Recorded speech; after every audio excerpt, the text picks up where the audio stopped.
बेटा आज की हम रिवीजन क्लास में जो हमारा provision of filing of return of income है इसके कॉन्सेप्ट देखेंगे और चेक करेंगे कि मॉड्यूल में या पीवाई क्वेश्चंस कौन कौन से हैं इसके। ठीक है, देखिए पहला कॉन्सेप्ट हम आईटीआर से रिलेटेड पढ़ने ये जा रहे हैं कि अगर आप आईटीआर को समय जो दिया गया है वहां तक फाइल नहीं करते तो क्या होगा। अगर आप आईटीआर को जो सब दिया गया समय है वहां तक फाइल नहीं करते तो आपको 234A का इंटरेस्ट देना पड़ेगा for default in furnishing return of income. ये इंटरेस्ट लेविएबल होता है तब किसी भी एसएससी पर, चाहे वो इंडिविजुअल हो या पार्टनरशिप फर्म हो या कंपनी हो, अगर वो आईटीआर को फाइल करने में फेल हो जाते हैं, डिफॉल्ट करते हैं ऑन और बिफोर ड्यू डेट। आपकी जो ड्यू डेट है आईटीआर की वो 3 है, 31 जुलाई, 31 अक्टूबर, 30 नवंबर असेसमेंट ईयर की। अगर आप इन आईटीआर की ड्यू डेट तक अपनी आईटीआर फाइल नहीं करते तो आपको इंटरेस्ट देना पड़ेगा अंडर सेक्शन 234A। अच्छा, अंडर सेक्शन 234B और CB हैं बेटा, ये दोनों सेक्शंस आप पढ़ेंगे एडवांस टैक्स के रिवीजन में। उसमें से 234A हम आपको आज पढ़ा रहे हैं। इसमें लिखा हुआ है कि अगर आईटीआर की ड्यू डेट तक आप आईटीआर फाइल नहीं करते तो आपको इंटरेस्ट देना पड़ेगा जो भी आपका टैक्स पेबल है उसके ऊपर। अमाउंट किस पे लगेगा ये इंटरेस्ट, जो भी टैक्स पेड या पेबल है इस ड्यू डेट के बाद। मतलब मान लीजिए आपकी आईटीआर की ड्यू डेट 31 जुलाई है और उसके बाद आप आईटीआर फाइल करते हैं और टैक्स भी पे करते हैं, तो जितना भी आप 31 जुलाई के बाद टैक्स जमा करेंगे उस पर ये इंटरेस्ट लगेगा 1% पर मंथ के रेट से। अगर आपने 2 दिन का डिले किया तो भी पूरे महीने का इंटरेस्ट लगेगा। मान लीजिए आप 1 महीना 2 दिन का डिले कर देते हैं तो आपके ऊपर 2% इंटरेस्ट लगेगा, क्योंकि 1% पर मंथ और पार्ट देयर ऑफ है। इंटरेस्ट लगना शुरू होगा ठीक अगले दिन से, जो आईटीआर की ड्यू डेट है उसके अगले दिन से ये इंटरेस्ट लगना शुरू होगा और वहां तक का इंटरेस्ट लगेगा जब तक आप आईटीआर फाइल नहीं करते। कभी कभी क्या होता है हम आईटीआर फाइल ही नहीं करते, बहुत सारे एसएससी आईटीआर फाइल ही नहीं करते, तो उस केस में जब आपका असेसमेंट होगा, इनकम टैक्स डिपार्टमेंट आपका असेसमेंट करेगा और वो असेसमेंट कंप्लीट करने पर आपसे टैक्स मांगेगा। उस दिन का जो डेट होता है उसे हम कंप्लीशन ऑफ असेसमेंट कहते हैं, अगर एसएससी आईटीआर फाइल नहीं करता। तो जब आपका असेसमेंट कंप्लीट होगा तो फिर वहां तक का इंटरेस्ट लगेगा। फॉर एग्जांपल आपको 31 जुलाई 2026 को आईटीआर फाइल करनी थी, आप 5 अगस्त को फाइल करते हैं तो 5 दिन का इंटरेस्ट लगेगा, यानी कि 1 महीने का। सपोज करते ही नहीं है आप, और 15 महीने के बाद आपको एक नोटिस आता है, आपके ऊपर असेसमेंट होता है, income tax department assessment complete करता है और ये सब करने में 1 अगस्त 2026 के बाद 20 महीने लग जाते हैं, तो आपके ऊपर 20 महीने का इंटरेस्ट लगेगा 1% के रेट से, यानी कि 20%। ठीक है, तो टैक्स लायबिलिटी आपकी 30,000 है, आईटीआर की ड्यू डेट ये है और आप आईटीआर फाइल करते हैं 5 सितंबर को। इसका मतलब है 1 महीना 5 दिन का डिले, तो 2 महीने का इंटरेस्ट लगेगा 30,000 रुपये पर 1% के रेट से। सपोज इसी एग्जाम्पल 1 में असेसी टैक्स डिपॉजिट कर देता है 31 जुलाई को, बस आईटीआर लेट हो जाती है, तो इनकम टैक्स डिपार्टमेंट में एक दिल्ली हाई कोर्ट का जजमेंट है जो ये कहता है कि अगर आपने टैक्स को 31 जुलाई यानी कि समय से जमा कर दिया और आईटीआर देर से फाइल हुई है तो फिर आपको इंटरेस्ट देने की आवश्यकता नहीं है, क्योंकि इंटरेस्ट लगता है टैक्स के अनपेड अमाउंट पर। बट टैक्स पे हो चुका है, 30,000 का टैक्स था, 30,000 पे हो चुका, तो टैक्स का अमाउंट शून्य हो गया, जीरो हो गया, इसलिए आपके इंटरेस्ट नहीं लगेगा। ऑल दो मॉड्यूल में कुछ जगह लिखा हुआ है कि इंटरेस्ट देना पड़ेगा, बट दिल्ली हाई कोर्ट का जजमेंट है कि इंटरेस्ट देने की आपको आवश्यकता नहीं है। यहाँ हमने दिल्ली हाई कोर्ट का जजमेंट का नाम भी लिखा है, डॉक्टर प्रणव राय। अगर आप आईटीआर की ड्यू डेट तक टैक्स जमा कर देते हैं तो जितना अमाउंट टैक्स का जमा कर देंगे वो माइनस करके जो बैलेंस अनपेड टैक्स बचेगा उस पर इंटरेस्ट होगा। अगर आपका अनपेड टैक्स आईटीआर की ड्यू डेट के बाद 0 बचता है तो आपको इंटरेस्ट देने की जरूरत नहीं है। ऑल दो इस गिवन केस में भी आपको इंटरेस्ट तो देने की जरूरत नहीं है, बट आपको आईटीआर लेट जमा करने पर जो लेट फी लगती है वो लग सकती है आपके ऊपर। इसलिए हमने अगले पॉइंट में 234F सेक्शन को मेंशन किया है, जो रिटर्न ऑफ इनकम को देर से फाइल करने में लेट फी लगती है। ये लेट फी अगर आपकी टोटल इनकम 5 लाख से ज़्यादा है तो लेट फी 5,000 है, और अगर आपकी टोटल इनकम 5 लाख रुपए उससे कम है तो लेट फी 1,000 रुपए की है। इसके बाद आता है इंटीमेशन ऑफ आधार। बेटा आधार नंबर को पैन के साथ लिंक कराना, ये आपने बार बार सुना होगा, वरना आपका पैन नंबर इनवैलिड हो जाएगा। तो आपको आधार नंबर को लिंक करवाना है। इसका सेक्शन है 234H और आधार को लिंक कराने का सेक्शन है 139AA सबसेक्शन 2। अगर आप आधार को ड्यू डेट से पहले पहले अपने पैन नंबर के साथ लिंक नहीं करवाते तो 500 रुपए की पेनल्टी है। उस केस में अगर इंटीमेशन किया जाता है नोटिफाइड ड्यू डेट के बाद, फॉर एग्जांपल लॉ में आता है 139AA2 में कि 31 दिसंबर 2025 तक आपको आधार को लिंक करवा लेना है। आपकी डेट निकल जाती है और आप जनवरी में आधार को लिंक करवाते हैं या फरवरी में, फर्स्ट 3 मंथ में लिंक करवाते हैं तो 500 की पेनल्टी है। बट अगर ड्यू डेट निकल जाए और उसके 3 महीने भी गुजर जाएं, एक्सपायर हो जाए ड्यू डेट निकलने के बाद, फिर इस केस में पेनल्टी 1000 रुपए की है अंडर सेक्शन 234H। ये है आधार को लिंक ना कराने पर। इसके बाद ये क्वेश्चन हमने यहाँ लिखा है, यहाँ पे आपको टैक्सेबल इनकम बताई गई है 20 लाख रुपए की, और कुछ आपने एडवांस टैक्स दिया है 15 जून को, 15 सितंबर को, 15 दिसंबर को, 15 मार्च को। हम ये मान के चलते हैं जब भी कोई रिवीजन क्लास कराते हैं कि आप कोर्स को एक बार अपने टीचर के साथ कर चुके हैं और हमारे साथ फिर रिवीजन कर रहे हैं। तो आप जानते हैं कि एडवांस टैक्स किस तरीके से दिया जाता है, 4 इंस्टॉलमेंट में। पहली इंस्टॉलमेंट में 15%, नेक्स्ट इंस्टॉलमेंट में 45%, नेक्स्ट इंस्टॉलमेंट में 75% और 100% टैक्स पे हो जाना चाहिए लास्ट इंस्टॉलमेंट तक। आपने 4 इंस्टॉलमेंट में 5-5 हज़ार रुपए का टैक्स दिया है। मिस्टर ए ने ITR फाइल करी है 5 सितंबर को, जबकि ड्यू डेट थी इनकी 31 जुलाई को। कंप्यूट करना है final tax liability including all interest. जैसा कि मैं आपको हर क्लास में बताता आया हूँ, क्वेश्चन 4 तरह के आते हैं, computation of tax, computation of income, computation of income, computation of tax, deposit of tax और फाइलिंग ऑफ ITR। ये चैप्टर फाइलिंग ऑफ ITR का है, मगर इस तरह के क्वेश्चन आपके सामने एग्जाम में इस चैप्टर से आ सकते हैं। तो 20 लाख की इनकम है, इनकम तो आपकी आसानी से कंप्यूट हो जाएगी। हम मान के चलेंगे कि आपको डिफॉल्ट स्कीम से टैक्स देना है, 4 लाख तक टैक्स नहीं देना, 8 लाख तक 5%, 12 लाख तक 10%, 16 लाख तक 15% और 20 लाख तक 20%। आपका टैक्स बनेगा 2 लाख रुपए का 20 लाख रुपए पर। और 15 जून को 2 लाख की टैक्स लायबिलिटी पर आपका जो एडवांस टैक्स बनता है वो 15% के रेट से बनता है 30,000 रुपए का। तो आपका देखिएगा आपका टैक्स बना है 2,08,000 रुपए का एडवांस टैक्स, वो सॉरी टोटल टैक्स। उसमें से आपने एडवांस टैक्स दिया है मात्र 5-4 इंस्टॉलमेंट में 20,000 का, तो नेट टैक्स बनता है 1,88,000 का।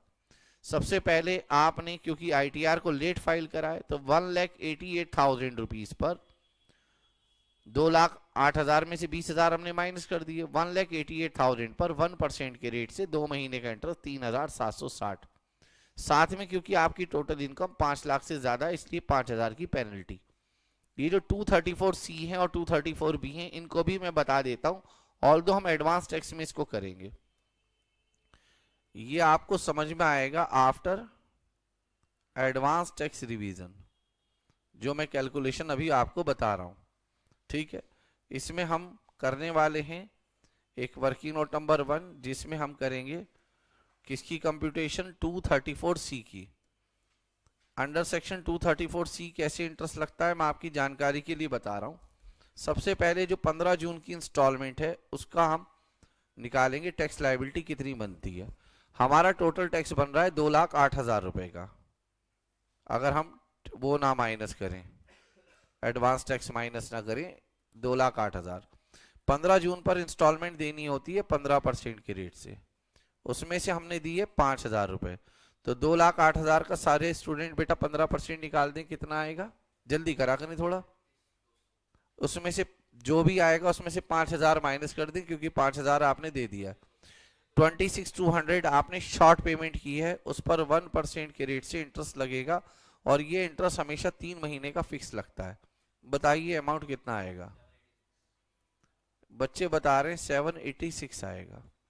उसके बाद आता है 15 जून के बाद 15 सितंबर, 2,08,000 रुपए का आपका टैक्स है, इस पर इंस्टॉलमेंट बनती है 45%।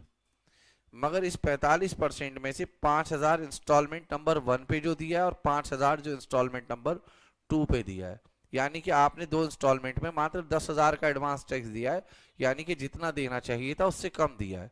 फिर से बेटा 1% के रेट से इंटरेस्ट लगेगा 3 महीने का। ठीक है, ज्यादा जानकारी के लिए बेटा आप एडवांस टैक्स रिवीजन देखिए। उसके बाद बेटा 15 दिसंबर को थर्ड इंस्टॉलमेंट आती है, 2,08,000 रुपए का आपका टैक्स है, इस पर 75% पे हो जाना चाहिए, मगर आपने 3 इंस्टॉलमेंट में मात्र 5,500 करके 15,000 रुपए का एडवांस टैक्स दिया है 1% के रेट से, फिर से 3 महीने का इंटरेस्ट लगेगा, वो इतना आया।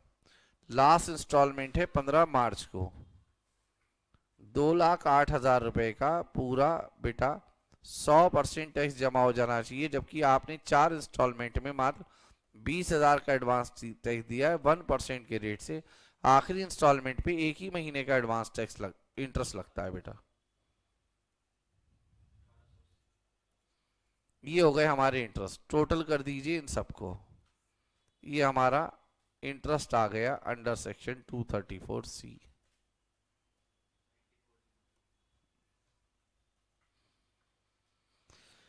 ये इंटरेस्ट आ गया हमारा, ये इंटरेस्ट हम ओके, ये इंटरेस्ट हम यहां लिख देंगे 9404।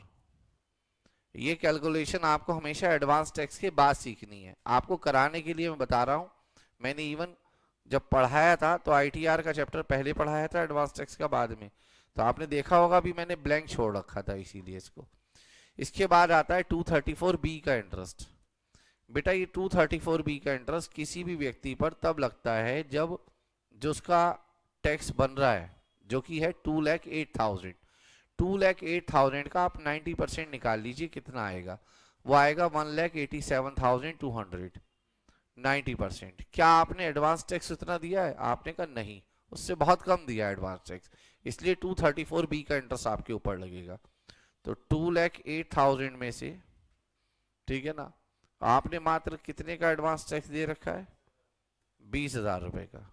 ठीक है, तो बाकी अमाउंट पर आपके ऊपर क्या लगेगा? इंटरेस्ट। किस रेट से? 1% के रेट से। और ये इंटरेस्ट हमेशा अप्रैल से लगना स्टार्ट होता है। अप्रैल, मई, जून, जुलाई, अगस्त और सितंबर की 5 तारीख को आपने टैक्स जमा किया है, यानी कि 6 मंथ्स का। ये 6 महीने कहां से कहां तक है बेटा? अप्रैल से लेकर 5 सितंबर तक, है ना। बताइए कितना आया? 11,280 रुपए। ये यहां लिख दीजिए, ये आपकी टोटल टैक्स लायबिलिटी आ गई। एग्जाम में इस तरह के क्वेश्चंस भी आते हैं। टोटल टैक्स बताइए कितना है?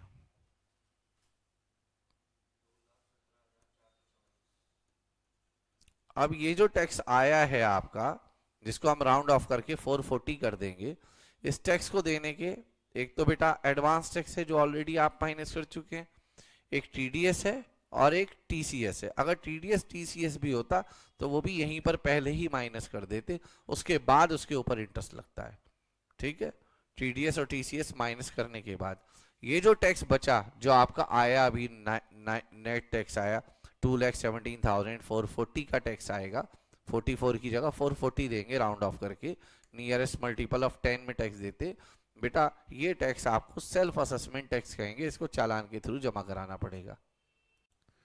तो बेटा ये जैसा क्वेश्चन मैंने बताया, ऐसे क्वेश्चन एग्जाम में आ सकते हैं। अब मैं आपको आईटीआर का मेन सेक्शन बता रहा हूं, जो सेक्शन का नंबर है 139 subsection 1, filing of return of income. सबसे पहले बेटा हमको ये समझना होगा रिटर्न ऑफ इनकम किसको फाइल करना होता है, किसके लिए मैंडेटरी है और किसके लिए मैंडेटरी नहीं है। 139 सबसेक्शन 1 का जो पहला पॉइंट है वो कंपनी और पार्टनरशिप फर्म के लिए। पार्टनरशिप फर्म में लिमिटेड और अनलिमिटेड लायबिलिटी दोनों पार्टनरशिप फर्म आएंगी और हर प्रकार की कंपनी आएगी। इनके लिए स्पष्ट दिया हुआ है, कंपलसरी है to file return of income for every previous year, चाहे इनको इनकम हो या लॉस हो। कंपनी और पार्टनरशिप फर्म के लिए मैंडेटरी होता है आईटीआर फाइल करना ऑन और before due date in prescribe form. ये जो प्रेस्क्राइब फॉर्म है इनकम टैक्स के आईटीआर के फॉर्म होते हैं, ये आपको इनकम टैक्स की वेबसाइट पर दिखाई दे जाएंगे। और ऑन और बिफोर ड्यू डेट आपको रिटर्न फाइल करनी है, वो ड्यू डेट हम आपको आगे बताएंगे। दूसरा है कि कोई भी individual, Hindu undivided family, AOP, BOI etcetera, company और पार्टनरशिप फर्म को छोड़कर उनके लिए आईटीआर फाइल करना तभी कंपलसरी है जब उनकी total income basic exemption limit से ज्यादा हो। बेसिक एग्जेम्पशन 4 लाख की है डिफॉल्ट स्कीम में, ऑप्शनल में 2.5 लाख की है। मगर बेटा ये जो टोटल इनकम आप कंप्यूट करते हैं ना, ये वो टोटल इनकम नहीं है जो नॉर्मली आप 5 हेड की इनकम कंप्यूट करके और उसमें से डिडक्शन माइनस करके टोटल इनकम निकालते हैं, उसको कंपेयर नहीं करना। ये सबसे बड़ी बेटा मिसअंडरस्टैंडिंग है स्टूडेंट्स की। बहुत सारे तो मैंने प्रोफेशनल्स की भी गलती देखी है इसमें, ठीक है, 17-18 साल में देखा तो बहुत कुछ है, मगर मैं स्टूडेंट को बोल रहा हूँ। टोटल इनकम जो देखनी है बेटा, ये वो नॉर्मल टोटल इनकम नहीं है जिस पे आप टैक्स निकालते हैं। आईटीआर में टोटल इनकम का मीनिंग कुछ और है, उसको ध्यान से सुनिएगा आप। ये हमने नोट 1 में बताया। जैसे आपकी बेसिक एग्जेम्पशन लिमिट है 4 लाख की डिफॉल्ट रिजीम में, तो ये जो टोटल इनकम आपको देखनी है विदाउट गिविंग इफेक्ट देखनी है to deduction ATC to ATU.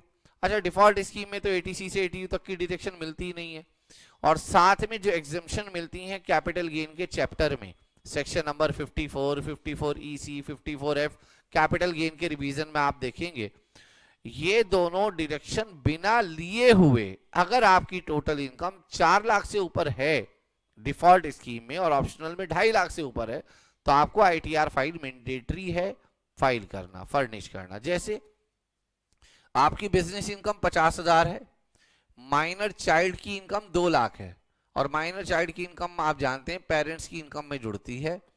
अगर आप डिफॉल्ट स्कीम में टैक्स देंगे तो पूरे 2 लाख रुपए ऐड होगा, और ऑप्शनल में देंगे तो इसमें से 1500 रुपए माइनस करके जो बाकी का अमाउंट होगा वो टैक्सेबल होगा।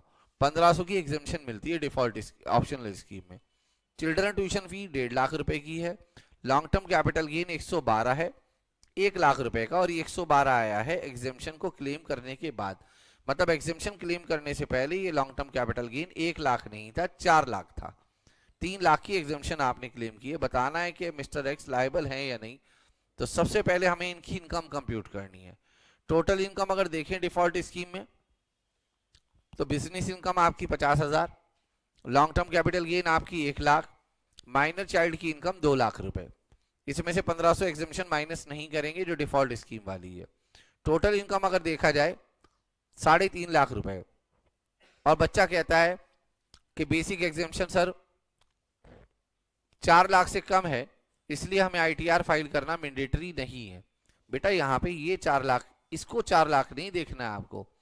ये जो इनकम है इसमें बताइए लॉन्ग टर्म कैपिटल गेन है या नहीं? जी है। क्या वो long term capital gain 1 lakh रुपए एग्जेम्पशन लेने के बाद आया था या नहीं? हाँ, तो वो हो गया आफ्टर गिविंग इफेक्ट, जबकि आपको देखना है विदाउट गिविंग इफेक्ट, यानी कि इसके अंदर 3 लाख वापस जोड़ दो। जब 3 लाख इसमें जोड़ोगे तो ये आएगा 6,50,000, जो कि 4 लाख से ज्यादा होगा, इसलिए आपको आईटीआर फाइल करना मैंडेटरी होगा। तो यहाँ पे अगर हम टोटल इनकम आप देखें तो टोटल इनकम इसकी बेसिक एग्जेम्पशन से कम है, 4 लाख से कम है, आप देख लो। Still he is required to file ITR. इसका मतलब है ये इनकम टैक्स कंप्यूट करने के लिए, ये इनकम आईटीआर फाइल करने के लिए नहीं है। आईटीआर फाइल करने के लिए जो लिमिट देखते हैं वो अलग है, वो कैसे निकालते हैं। इसकी टोटल इनकम देखनी है हमको without giving effect to exemption under section 54। तो इसकी टोटल इनकम 3.5 लाख थी, मगर सेक्शन 54 की एग्जेम्पशन लेने के बाद हमने वापस जोड़ दिया उसको, इसकी इनकम आ गई 6.5 लाख विदाउट इफेक्ट और सेक्शन 54, और ये इनकम इसकी 4 लाख से ज्यादा, इसलिए इसको आईटीआर फाइल करना मैंडेटरी है। सर लॉ में तो लिखा था वो एटीसी से एटीयू की डिडक्शन भी देखेंगे। हाँ देखते हैं। और सर इसमें तो 1.5 लाख आपने ऐड ही नहीं किया।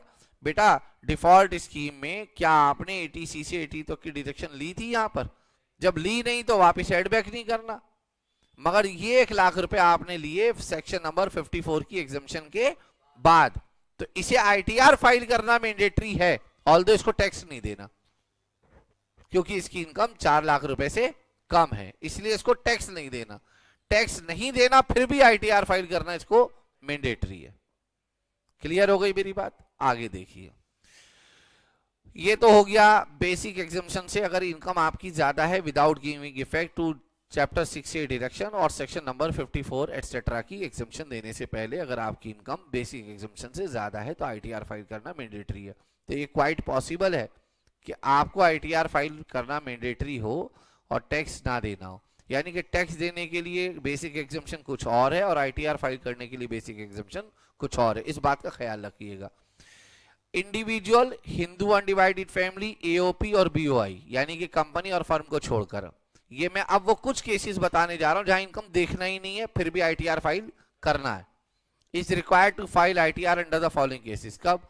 जब कोई व्यक्ति डिपॉजिट करे 1 करोड़ रुपए से ज्यादा इन वन और मोर बैंक अकाउंट, करंट अकाउंट में। अगर कोई भी व्यक्ति कैश में 1 करोड़ से ज्यादा किसी एक बैंक अकाउंट में या एक से ज्यादा बैंक अकाउंट में, करंट अकाउंट में जमा कराता है तो उसको आईटीआर फाइल करना मैंडेटरी है, चाहे इनकम कुछ भी हो। कोई भी एसएससी अगर 2 लाख रुपए से ज्यादा दूसरे देश में जाने पर खर्च करता है, ट्रेवलिंग पर, अपने अपने परिवार के किसी सदस्य के या किसी जानने वाले के, किसी के ऊपर भी 2 लाख से ज्यादा खर्च करता है, आईटीआर फाइल करना मैंडेटरी है।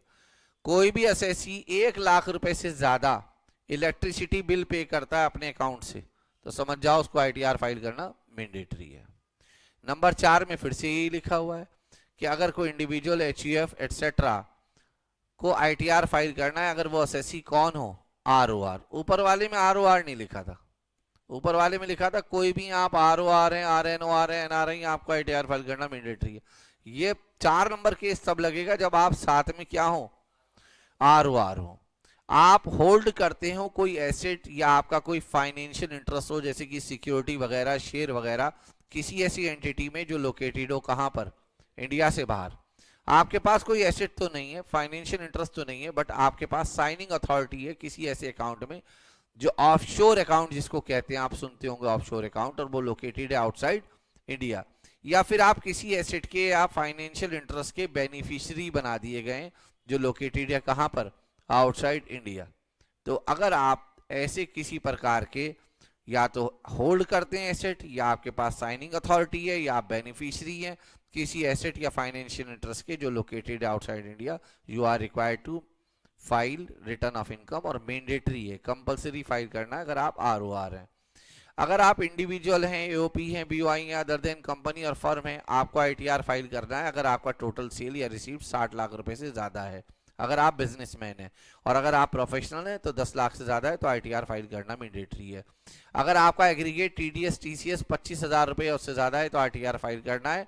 सीनियर सिटीजन के केस में यहाँ लिमिट 50,000 रुपए की है। ये पॉइंट इस बार एग्जाम में आ सकता है, पक्का पक्का, ठीक है ना। अगर आप एक या उससे ज्यादा के सेविंग बैंक अकाउंट में 50 लाख रुपए से ज्यादा जमा करते हैं एक वर्ष में कैश में, तो भी आईटीआर फाइल करना मैंडेटरी है। हमने यहाँ समरी लिख दिया। कंपनी और फर्म को मैंडेटरी है, एवरी केस में आईटीआर फाइल करें।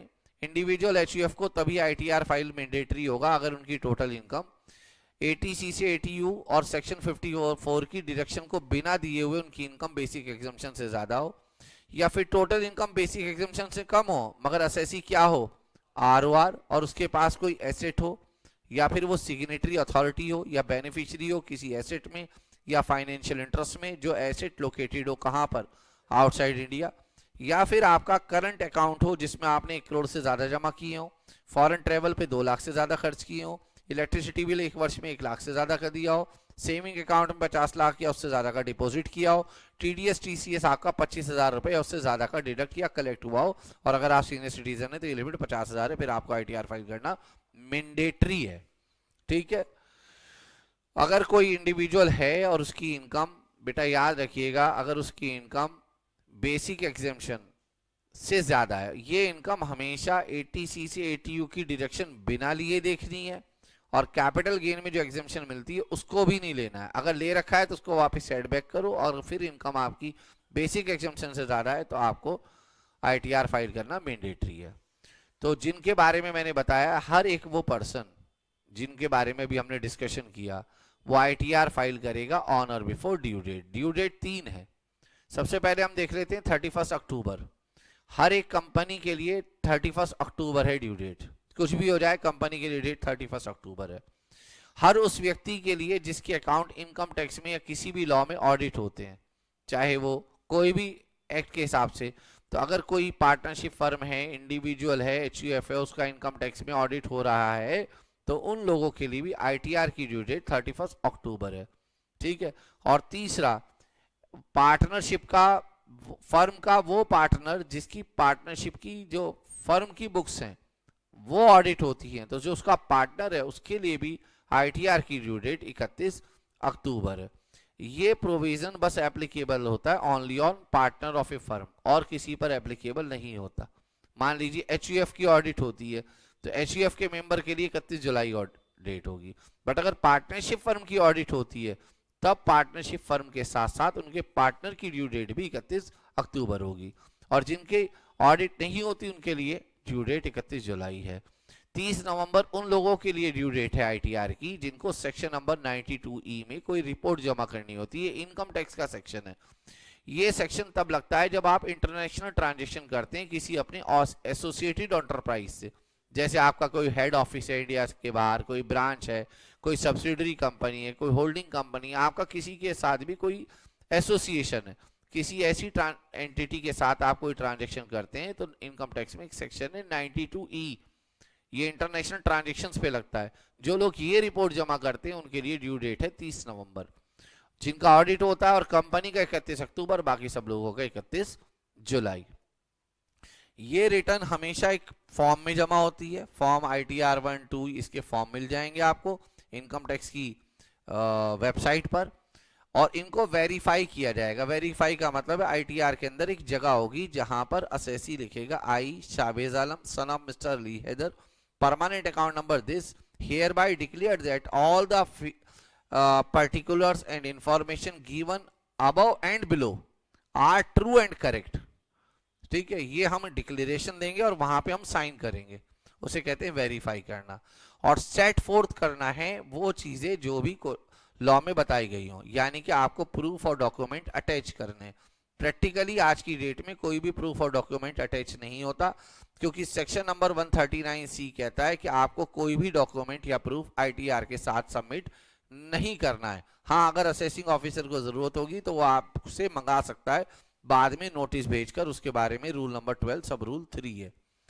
उसके बाद आता है जी 139 सबसेक्शन 3, अगर कोई असेसी ITR फाइल करना चाहता है और वो ITR लॉस की रिटर्न है तो उसे चाहिए कि वो समय से ITR फाइल करे।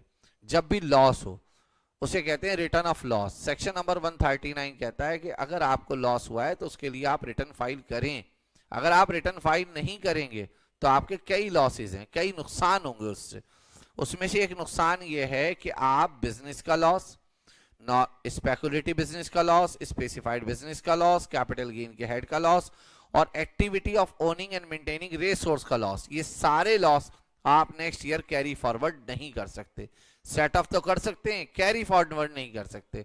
इसके बारे में हम डिटेल में बताएंगे सेट ऑफ के चैप्टर में, वहां हमने डिटेल में बताया इसको। फिलहाल के लिए सुन लीजिए, अगर आपको लॉस होता है और इन 5 एक्टिविटी से लॉस होता है और आप चाहते हैं कि उसको नेक्स्ट ईयर कैरी फॉरवर्ड कर दिया जाए तो कर सकते हैं आप, मगर उसके लिए ITR को समय से फाइल करें। ये कॉन्सेप्ट हाउस प्रॉपर्टी के लॉस पर और जो करंट ईयर का लॉस होता है, जैसे मैंने बताया आपको बिजनेस में लॉस हुआ है 5 लाख रुपए का 25-26 में, और हाउस प्रॉपर्टी से इनकम है आपको 1 लाख की, आप सेट ऑफ कर लीजिए। करंट ईयर का बिजनेस लॉस सेट ऑफ कर सकते हैं, बचा लॉस 4 लाख। अगर आप चाहते हैं 4 लाख का लॉस का बेनिफिट मुझे नेक्स्ट ईयर भी मिल जाए तो आपको ITR समय से फाइल करने की जरूरत है।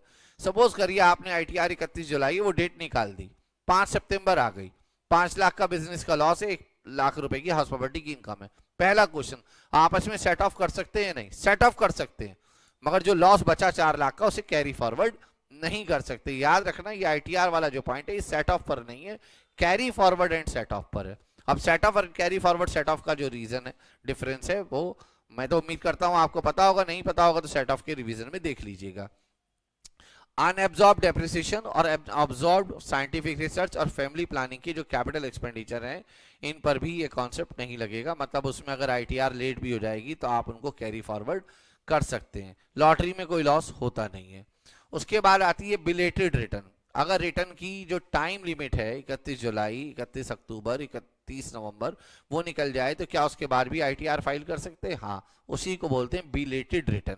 मगर बिलेटेड रिटर्न फाइल करने का एक नुकसान तो ये है कि लॉस को कैरी फॉरवर्ड नहीं कर सकते। दूसरा नुकसान ये है कि इंटरेस्ट और लेट फीस भी देना पड़ेगा। ठीक है, तो अगर कोई असेसी अपनी ITR को समय से फाइल नहीं करता 139(1) में तो वो उसके बाद भी फाइल कर सकता है, मगर प्रीवियस ईयर के असेसमेंट ईयर के समाप्त होने से 3 महीने पहले आपका असेसमेंट ईयर समाप्त होगा 31 मार्च 27 को। तो तो 21 मार्च 27 से 3 महीने पहले कौन से होंगे?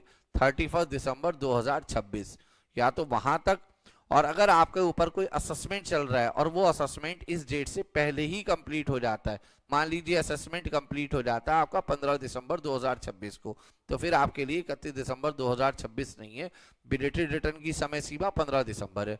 यानी कि इन दोनों में से जो भी डेट पहले आएगी वहां तक आपको बिलेटेड रिटर्न फाइल कर देनी है। यहाँ हमने कुछ जेएफके समझाए, अब यहाँ समझिएगा जो हम समझा रहे थे अभी।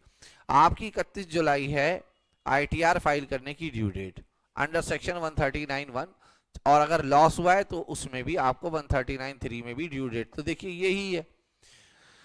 और बिलेटेड रिटर्न फाइल कर सकते हैं आप 31 दिसंबर तक, नो डाउट आप 31 दिसंबर तक बिलेटेड रिटर्न फाइल कर सकते हैं, ठीक है, कर सकते हैं। अगर आपका असेसमेंट इससे पहले ही हो गया खत्म, तो फिर आपके लिए ड्यू डेट 31 दिसंबर नहीं है, जहां पर आपका असेसमेंट समाप्त हो गया है, कंप्लीशन ऑफ असेसमेंट हो गया, वहीं तक आप बिलेटेड रिटर्न फाइल कर सकते हैं।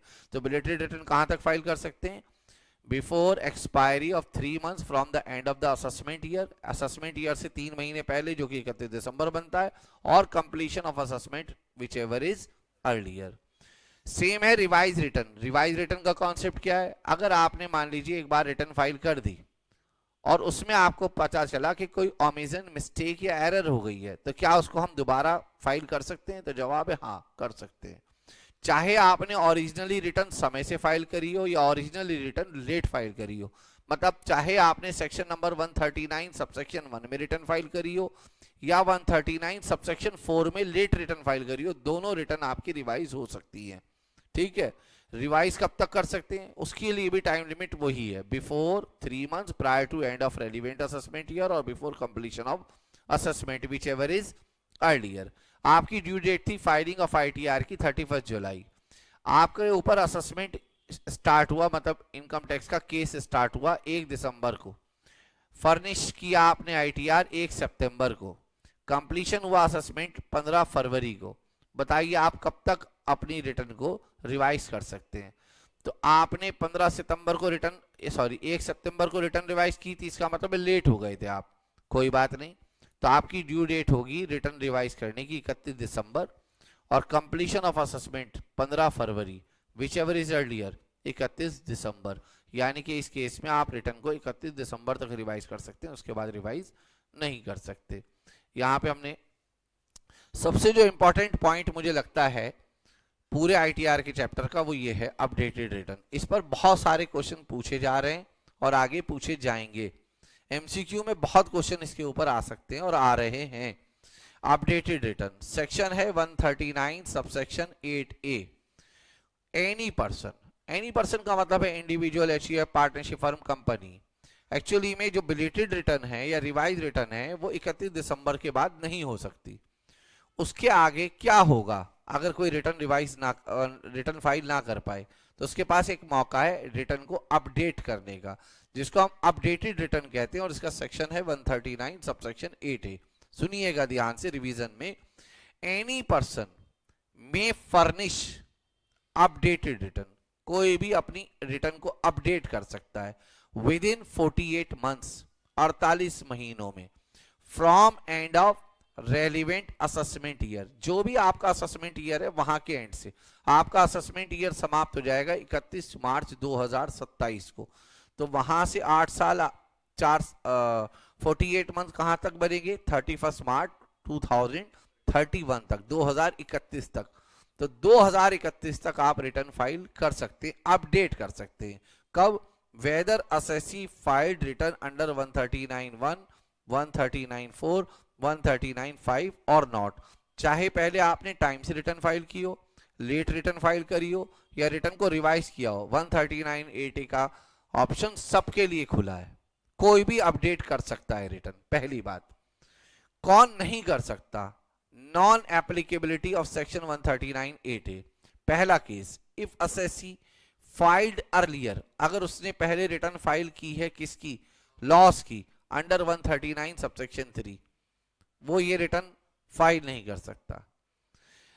इफ अपडेशन ऑफ रिटर्न, अगर आप रिटर्न अपडेट कर रहे हैं और उससे आपकी टैक्स लायबिलिटी कम हो रही है, तो भी आप 139(8)A नहीं कर सकते। कुल मिला के मैं बताऊं किसी भी वजह से आपकी इनकम या टैक्स लायबिलिटी कम हो या रिफंड इंक्रीज हो जाए, उन केसेस में आप रिटर्न को अपडेट नहीं कर सकते। देखिए जैसे if updation of return causes to refund, मतलब आपने रिटर्न अपडेट की और उसकी वजह से आपका रिफंड बन रहा है, मतलब बजाय सरकार को पैसा देने के आप वापस ले गए उनसे पैसा, आप ये कहना चाह रहे हैं कि हमने ज्यादा टैक्स आपको दे दिया, तो भी रिटर्न अपडेट नहीं कर सकते।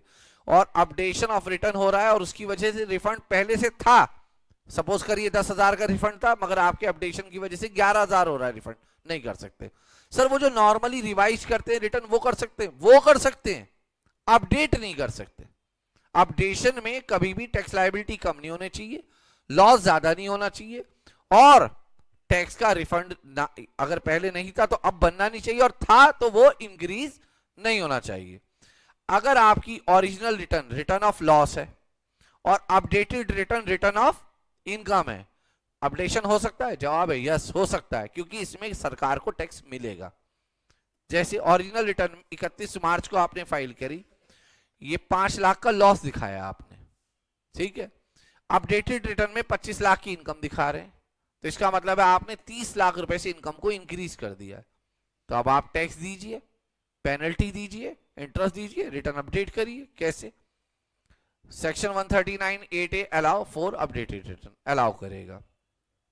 Original return return of loss थी 5 लाख की, मगर अब आप बताना चाह रहे हैं लॉस 5 लाख का नहीं 8 लाख का था, अब अपडेशन नहीं कर सकते, क्योंकि यहां लॉस आप क्या कर रहे हैं? इंक्रीज। इनकम को इंक्रीज करेंगे चलेगा, टैक्स को इंक्रीज करेंगे चलेगा, और रिफंड को कम करेंगे तो भी हो जाएगा, ठीक है। ओरिजिनल रिटर्न कितने की थी आपकी? 5 लाख की इनकम, और अब आप 2 लाख का लॉस बताना चाहते हैं, अपडेट नहीं हो सकता, ठीक है। आगे देखिए 23-24 में 2 लाख की आपका लॉस है, रिटर्न आपने टाइमली फाइल करी। 24-25 में 3 लाख का लॉस है, रिटर्न टाइमली फाइल करी। 25-26 में आपको 1 लाख का लॉस है, रिटर्न टाइमली फाइल करी। 26-27 में आपको 4 लाख का लॉस है, रिटर्न टाइमली फाइल करी। असेसी अपडेट करना चाहता है 26-27 वाली return as return of income 7 lakh, मतलब वो अपनी इनकम 4 लाख की जगह, लॉस की जगह 7 लाख इनकम बताना चाहता है। Can he do so? Yes. Original return return of loss है और updated return return of income है। असेसी में अपडेट रिटर्न ऑफ इनकम, और कैसे करेगा? 7 लाख की टोटल इनकम आ जाएगी, ये 4 लाख की लॉस की जगह कितना दिखा देगा इनकम? 7 लाख। अब जो इससे पहले वाले लॉस में क्या ये इनमें से सेट ऑफ कर सकता है? जवाब है हाँ, कर सकता है। देखिए 6 लाख का लॉस सेट ऑफ कर सकता है, बशर्ते कि इसने उस समय रिटर्न समय से फाइल करी हो। तो हमने लिखा है कि हाँ इसने टाइम पर रिटर्न फाइल की थी, तो क्या ये रिटर्न लॉस सेट ऑफ हो सकता है? हाँ। समझ में आ गई बात या नहीं? अपडेटेड रिटर्न रिवाइज नहीं हो सकती। Updated return can not be furnish if matter is under assessment या रीअसेसमेंट और रिवीजन। इनकम टैक्स मैटर आपके चल रहे हैं तो उन ईयर की आप रिटर्न को अपडेट नहीं कर सकते। अब जरा समझिएगा, ये प्रीवियस ईयर 25-26 की रिटर्न है। 31 मार्च 2026 को आपका फाइनेंशियल ईयर समाप्त हो गया, ड्यू डेट है आपकी 31 जुलाई। अगर आप इस पीरियड में रिटर्न फाइल करेंगे तो आपकी टाइमली आईटीआर है, बट 31 जुलाई से लेकर 31 दिसंबर तक फाइल करेंगे तो बिलेटेड आईटीआर है। बट अगर 31 दिसंबर निकलने के बाद फाइल करेंगे तो ये रिटर्न कैसी है? अपडेटेड। और अपडेटेड रिटर्न असेसमेंट ईयर समाप्त होने से 4 साल तक, 1 2 3 4 साल तक फाइल कर सकते हैं, ठीक है। तो अब जैसे आप अपडेटेड रिटर्न फाइल कर रहे हैं 31 दिसंबर 2026 के बाद, मगर फाइल कर रहे हैं असेसमेंट ईयर समाप्त होने के 1 साल के अंदर अंदर, 12 महीने के अंदर अंदर कर सकते हैं। जितना टैक्स बनेगा वो दीजिए, इंटरेस्ट दीजिए, इंटरेस्ट वही 234A वाला, 234B वाला, 234C वाला टोटल आ जाएगा, और उसके ऊपर एक एडिशनल टैक्स दीजिए 25% की रेट से, ठीक है। यहां जब एडिशनल टैक्स निकालेंगे तो टैक्स और इंटरेस्ट का एडिशनल टैक्स लेंगे, पेनल्टी नहीं लेंगे, लेट फी नहीं लेंगे। और अगर 12 महीने निकलने के बाद फिर आप करते हैं तो आपको 50% एडिशनल टैक्स देना है। 24 महीने निकलने के बाद फाइल करते हैं तो 60% एडिशनल टैक्स देना है, और 36 महीने निकलने के बाद बट 48वें महीने तक फाइल करते हैं तो 70% का एडिशनल टैक्स देना है। पहले ये लॉ नहीं था, 25, 50, 60 और 70, पहले दो ही थे 25 और 50, क्योंकि पहले टाइम लिमिट भी बस 24 महीने तक थी। तो पहले 12 महीने में फाइल करते हैं 25% एडिशनल टैक्स, अगले 12 महीने में 50%, फिर 60% और फिर 70%। ठीक है, ये था जी आपका आईटीआर का एक पार्ट। आईटीआर का एक दूसरा पार्ट है जिसमें बेटा कंप्लायंस है। कंप्लायंस का मतलब है कि कुछ आपसे कहा जाएगा, जैसे उसमें पहले तो हम ये देख लेते हैं बेटा,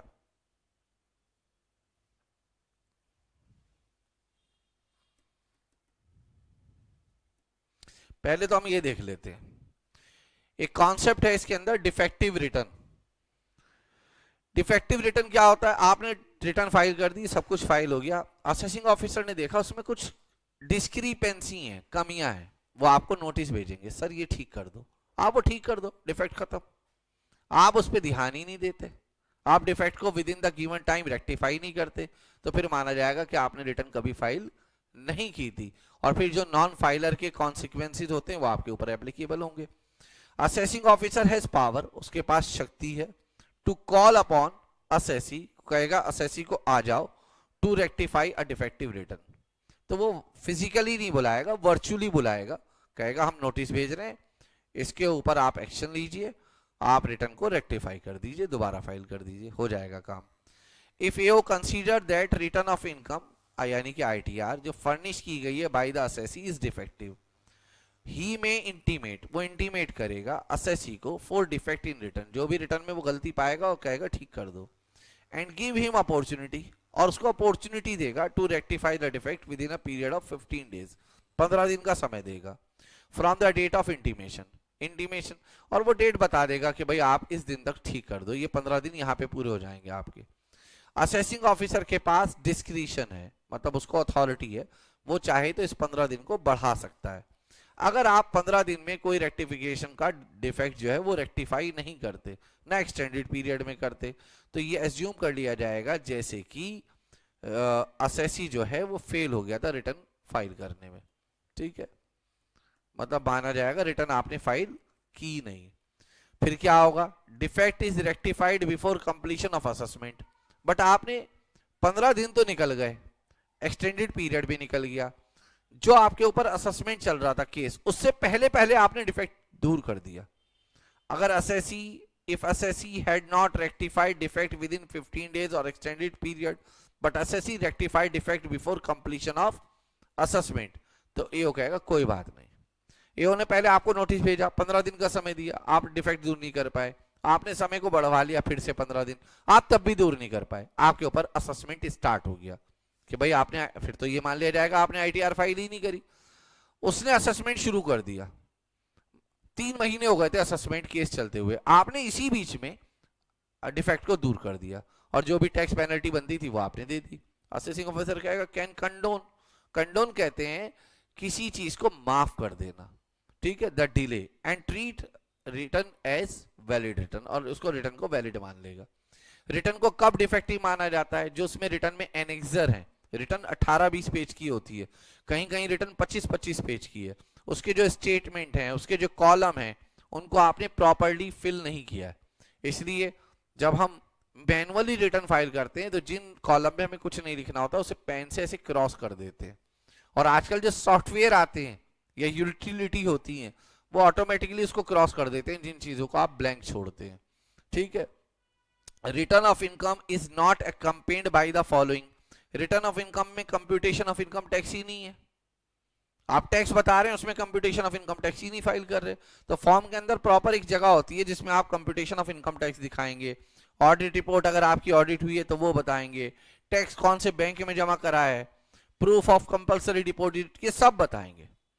और अगर कोई असेसी मेंटेन करता है रेगुलर बुक्स ऑफ अकाउंट, ये रेगुलर बुक्स ऑफ अकाउंट कौन मेंटेन करता है, इसका सेक्शन है 44AA, पीजीबीपी में पढ़ेंगे आप, बट रिटर्न में आपने वो बुक्स ऑफ अकाउंट बताया ही नहीं, ना आपने मैन्युफैक्चरिंग, ना ट्रेडिंग अकाउंट, ना प्रॉफिट एंड लॉस अकाउंट, ना इनकम एक्सपेंडिचर, ना बैलेंस शीट, ना असेसी का कोई पर्सनल अकाउंट, अलग से तो नहीं लगाना पड़ता, उसमें जगह होती है उनको भरना पड़ता है।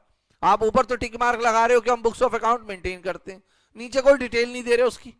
अगर आप बुक्स ऑफ अकाउंट मेंटेन नहीं भी करते ना तो कुछ 2, 4, 5 आइटम जैसे ग्रॉस टर्नओवर, आपके डेटर का अमाउंट, क्रेडिटर का अमाउंट, बैंक का balance, net profit, gross profit, sale, ये तो कम से कम 7-8 इंफॉर्मेशन तो तब भी हर किसी व्यक्ति को देनी होती है।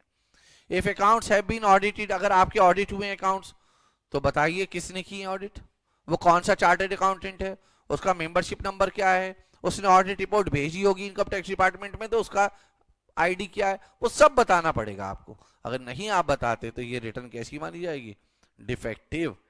और अगर कोई एसएससी सेक्शन नंबर 44AA जो कि बुक्स ऑफ अकाउंट का सेक्शन है, वो कहता है मैंने तो ये बनाया ही नहीं है, मेरे ऊपर एप्लीकेबल नहीं है, 44AA पढ़ेंगे तो आपको पता चल जाएगा किसके ऊपर एप्लीकेबल होता है किसके ऊपर नहीं। तब भी मैंने कहा था भी ये 8-10 इंफॉर्मेशन तो उसको भी देनी पड़ेगी अपनी आईटीआर के अंदर, और नहीं देंगे तो ये रिटर्न डिफेक्टिव है। तो ये था जी डिफेक्टिव रिटर्न।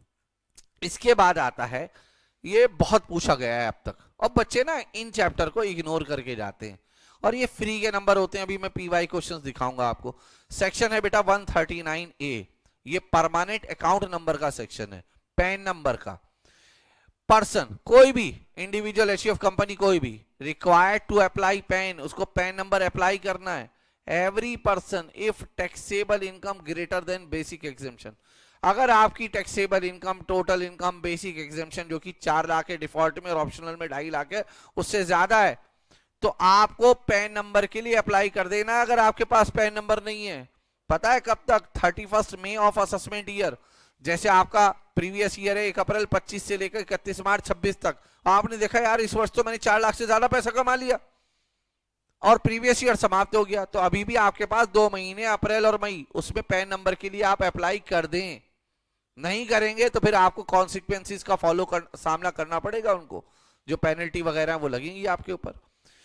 या फिर आप कोई फाइनेंशियल ट्रांजेक्शन करते हैं कितने से ज्यादा की पूरे साल में, मगर ये वाला पॉइंट इंडिविजुअल के लिए एप्लीकेबल नहीं है, ये वाला पॉइंट। या फिर आप एमडी हैं, डायरेक्टर हैं, पार्टनर हैं, ट्रस्टी हैं, ऑथर हैं। ऑथर लगता है ट्रस्ट के लिए वर्ड, जैसे कंपनी के लिए फाउंडर होता है, ट्रस्ट के लिए ऑथर होता है वर्ड। फाउंडर हैं, कर्ता हैं, सीईओ हैं, प्रिंसिपल ऑफिसर हैं, किसी भी ऐसे पर्सन के मेंशन इन सेकंड अबव जिसकी कोई फाइनेंशियल ट्रांजैक्शन है। या आप कॉम्पिटेंट हैं to act on behalf of person, मतलब आप उसके केयर टेकर हैं, एजेंट हैं, आपके पास पावर ऑफ अटर्नी है, तो भी आपको पैन नंबर के लिए अप्लाई करना है। तो हर व्यक्ति को अगर उसकी टोटल इनकम बेसिक एग्जेम्पशन से ज्यादा है तो 31 मई तक पैन नंबर के लिए अप्लाई करना है। और 2.5 लाख से ज्यादा की ट्रांजैक्शन इंडिविजुअल के अलावा कोई भी करता है तो 31 मई तक अप्लाई करना है। 31 मई करंट ईयर का नहीं देखना है, असेसमेंट ईयर का देखना है, ठीक है। Here person does not include individual, 4 point number second मैंने लिख भी दिया था, अदर देन इंडिविजुअल है ये। और नंबर 4 क्या लिखा, एवरी पर्सन। अगर कोई बिजनेसमैन या प्रोफेशनल है और उसकी टर्नओवर 5 लाख को क्रॉस कर रही है तो बेटा उसको अगले साल का भी समय नहीं है, उसको 31 मार्च तक, भाई क्या मुझे अभी मान लीजिए ये फरवरी 2026 चल रहा है, क्या मुझको पता नहीं चलेगा कि मेरी मार्च तक कितनी टर्नओवर हो जाएगी? आइडिया हो गया होगा, 11 महीने हो गए फाइनेंशियल ईयर के, तो मुझको अगर मेरे पास पैन नंबर नहीं है तो अप्लाई तो कर देना है। तो ये 4 केस बताएं जहां पर आपको पैन नंबर के लिए अप्लाई करना है, जिसमें से सेकंड पॉइंट जो है वो इंडिविजुअल के लिए नहीं है, फाइनेंशियल ट्रांजैक्शन वाला। कई बच्चों को मैंने देखा है कि जब वो ये दूसरा पॉइंट पढ़ते हैं 139A का, तो मैंने देखा उन्हें कंफ्यूजन होती है, कहते हैं पहला वाला पॉइंट क्या था और दूसरा वाला पॉइंट क्या। देखिए जो आपने फर्स्ट पॉइंट में 4 पॉइंट पढ़े उसमें पैन नंबर अप्लाई करने की बात हो रही थी, यहां पैन नंबर बेटा अप्लाई करने की बात नहीं हो रही है, पैन नंबर को कोट करने की बात हो रही है। पैन नंबर यानी कि आपके पास है, आपको लिखना है उसको, और वो कोट कहां कर, कोट का मतलब होता है लिखना, मेंशन करना, वो मैंडेटरी है। आपकी इनकम टैक्स की सारी रिटर्न में, चाहे वो टीडीएस की रिटर्न हो, टीसीएस की रिटर्न हो, आईटीआर हो, सब में जितने आपके चालान हैं, चालान इनकम टैक्स चालान जो होते हैं, जितने आपके इनकम टैक्स के डॉक्यूमेंट हैं, आप सेल परचेज करते हैं किसी मोटर व्हीकल का, आप अकाउंट खोलते हैं किसी बैंक में, आप क्रेडिट डेबिट कार्ड के लिए अप्लाई करते हैं, आप डीमैट अकाउंट खोलते हैं, सब में आपको अपना पैन नंबर देना है। या आप पेमेंट करते हैं होटल बिल की एक बार में 50,000 से ज्यादा की, या फिर ट्रेवलिंग पर फॉरेन कंट्री में पेमेंट करते हैं 50,000 से ज्यादा की कैश में, या फॉरेन करेंसी को परचेज करते हैं, या म्यूचुअल फंड के यूनिट्स खरीदते हैं, या डिबेंचर बॉन्ड खरीदते हैं कंपनी के, आरबीआई के बॉन्ड, या किसी बैंक में एक दिन में कैश डिपॉजिट करते हैं। ये तो बहुत सारे लोगों ने देखा भी होगा, कैश में बैंक में जाते हैं तो वो कहते हैं 49,000 जमा करा दो, 50,000 मत जमा करा दो, पता नहीं क्या वजह। अरे जब तुमने अपना पैन नंबर दे रखा है तो 50,000 क्या, 51,000 जमा कराओ, क्या दिक्कत है। परचेज ऑफ बैंक ड्राफ्ट, पे order, prepaid instrument issued by RBI, life insurance. बेटा ये जो हमने सारे पॉइंट बताए, इनमें अगर एक बार में आप 50,000 से ज्यादा की पेमेंट करेंगे तो जो डॉक्यूमेंट वहां इशू किया जाएगा उसके लिए आपको अपना पैन नंबर बताना पड़ेगा। ठीक है। आप एफडी कराते हैं, जिसको आप टाइम डिपॉजिट कहते हैं, बैंक के साथ, पोस्ट ऑफिस के साथ, निधि कंपनी के साथ, और NBFC, non banking finance company, और वो एफडी अमाउंट 50,000 से ज्यादा का है एक बार में, या पूरे वर्ष में जो टोटल एफडी आप करा रहे हैं उनका टोटल मिला के 50,000 से ज्यादा का अमाउंट है, तो आपको अपना पैन नंबर मेंशन करना पड़ेगा। इसके बाद आता है कॉन्ट्रैक्ट करते हैं, किस चीज का, सेल और परचेज का। किसकी सेल और परचेज, सिक्योरिटी। सिक्योरिटी में अदर देन शेयर्स आता है, और वो सेल परचेज आता है शेयर्स का, जो शेयर्स कैसे हैं, यानी कि लिस्टेड शेयर्स के लिए नहीं है, क्योंकि लिस्टेड शेयर के लिए आपने डीमैट अकाउंट खुलवाया होगा, डीमैट अकाउंट खुलवाते ही आपने पैन नंबर दे दिया होगा। ठीक है। उसके अलावा कोई सिक्योरिटी, शेयर्स के अलावा कोई और सिक्योरिटी, या फिर अनलिस्टेड शेयर्स, अगर आप 1 लाख रुपए से ज्यादा की ट्रांजेक्शन कर रहे हैं तो आपको पैन नंबर मतलब मेंशन करना है, कोट करना है। इमूवेबल प्रॉपर्टी आप 10 लाख से ज्यादा की खरीद रहे हैं, और यहां पे 10 लाख जो वैल्यू देखनी है वो कैपिटल गेन का जो सेक्शन नंबर 50C है उसके अकॉर्डिंग देखनी है, स्टैंप ड्यूटी वैल्यू जिसे कहते हैं। या सेल परचेज कर रहे हैं किसी भी गुड्स की और 2 लाख रुपए से ज्यादा की ट्रांजेक्शन है, तो आपको अपना पैन नंबर देना है। The person deducting tax, TDS के चैप्टर में आप पढ़ते हैं कि एक व्यक्ति होता है जो आपका टैक्स काटता है, और जब वो टैक्स काटेगा ना तो वो आपसे कहेगा सर पैन नंबर दे दो। आप कहते हो मैं नहीं दे रहा, वो कहेगा कोई बात नहीं मत दो। फिर जो है ना, जो उसमें टीडीएस के सेक्शन में रेट लिखा है वो रेट ना लगा के 20 या 30% के रेट से टीडीएस काट लेगा। यानी कि डिडक्टर डिडक्टी से पैन नंबर मांगेगा और कहेगा मुझे आपका पैन नंबर टीडीएस की स्टेटमेंट में, टीडीएस के जो सर्टिफिकेट हैं उनमें, टीडीएस की रिटर्न में शो करना है। सेम जो टैक्स टीसीएस का केस होता है उसमें जो टैक्स कलेक्टर होता है वो भी आपसे पैन नंबर मांगेगा। Important note, if a person have no taxable income, अगर किसी व्यक्ति की कोई टैक्सेबल इनकम नहीं है या वो नॉट रिक्वायर्ड है टू ऑब्टेन पैन नंबर, जैसे कि central government, state government, consulate, non resident, the such person is not required to quote PAN. उनके पास पैन है ही नहीं तो वो कोट कैसे करेंगे। क्या पैन की जगह आधार चल सकता है? बिल्कुल, इंटरचेंजेबिलिटी है पैन की आधार के साथ, इसीलिए तो पैन को आधार के साथ लिंक करवाया जा रहा है।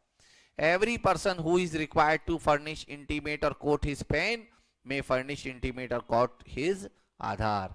पैन की जगह आधार नंबर भी दे सकते हैं, यानी कि बैंक में जाके अकाउंट खुलवा रहे हैं, पैन नंबर नहीं आधार नंबर दो, खुल जाएगा अकाउंट। ठीक है। If such person has not been allotted PAN but possess Aadhaar, ठीक है, या तो उसके पास पैन है नहीं, आधार है, इसलिए वो आधार नंबर दे रहा है, या फिर पैन है मगर उसे इंटीमेट करना है आधार टू द प्रिस्क्राइब अथॉरिटी, तो बिना पैन के आधार से भी काम चल सकता है। क्या विदाउट डॉक्यूमेंट पैन अलॉटमेंट हो सकता है? हाँ, आप आधार नंबर दीजिए, कोई भी डॉक्यूमेंट ना हो, आपको पैन नंबर अलॉट हो जाएगा। यह है अप्लाई फॉर पैन। एक तो शुरू में पढ़ा था 4 केस थे, इसलिए मैंने यहां लिखा है, देखो डायरेक्ट कौन सा नंबर, 5 नंबर। 4 केस तो आपने शुरू में पढ़े, जैसे आपने शुरू में पढ़ा था कि आप बिजनेसमैन है, 5 लाख से ज्यादा की सेल होगी तो आपको पैन नंबर के लिए अप्लाई करना है। आपकी इनकम बेसिक एग्जम्पशन से ज्यादा होगी तो 31 मई तक पैन नंबर के लिए अप्लाई करना है। इंडिविजुअल को छोड़ के कोई और फाइनेंशियल ट्रांजेक्शन करेगा तो 2.5 लाख से ज्यादा की तो पैन नंबर अप्लाई करना है। यहाँ पे फिर से लिखा है।